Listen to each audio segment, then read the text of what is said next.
back to 6 and 6, where we cover 6 stories from around the world in 6 minutes or less. With that said, we start today in Venezuela, where a journalist and opposition figure, Rolando Carreno, has been released from prison in a significant political development. His release is part of a broader government initiative to free prisoners, which is seen as a potential goodwill gesture during ongoing political dialogues.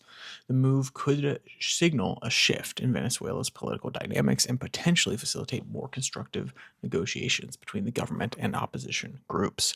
From Reuters, quote, Carreno's release represents a pivotal moment in Venezuela's complex political dynamics. While this could inspire renewed dialogue, critics remain cautious about whether this represents a genuine policy shift or merely a tactical maneuver to pacify international critics. End quote. Next, we travel across the Atlantic to Uganda, where the government has ordered two prominent human rights organizations, the National Coalition of Human Rights Defenders of Uganda and Chapter 4 Uganda, to cease operations just before the 2026 election. While the government claims the shutdown is due to regulatory noncompliance, human rights advocates view this as a intimidation tactic to suppress critical oversight and limit freedom of expression.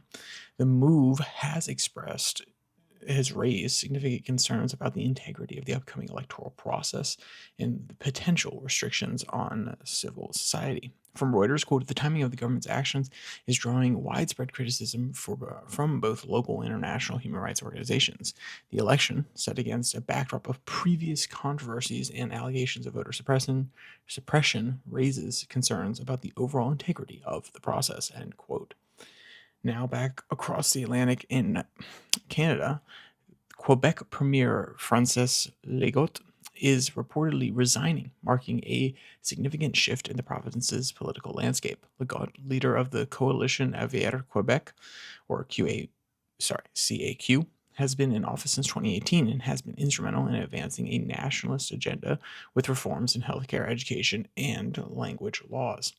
His unexpected departure could trigger a leadership race within the party and potentially reshape Quebec's political future.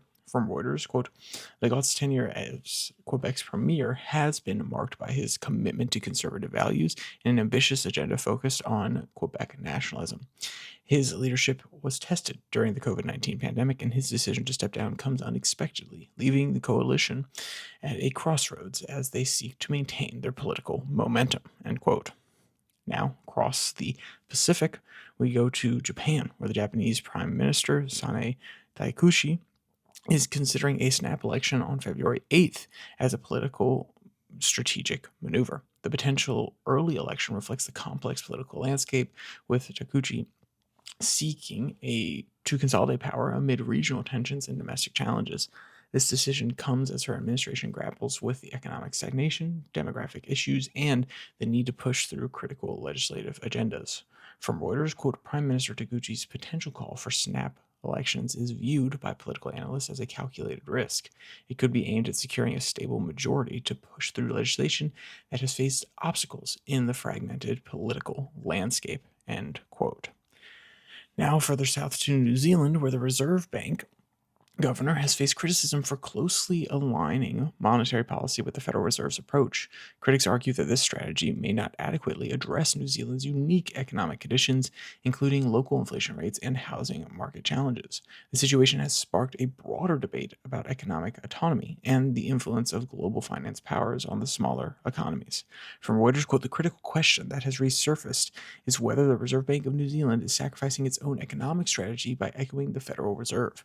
Many economists argue that New Zealand, with its distinct demographic and economic issues, needs a bespoke monetary policy disconcertment that considers local inflation rates and housing market challenges, end quote. And finally, we finished today in Europe, where the French government successfully survived a no-confidence vote related to the controversial Mercosur trade deal, demonstrating continued political support despite significant opposition. The vote reflects ongoing tensions surrounding international trade agreements and, with critics arguing the deal could harm local agriculture and environmental standards.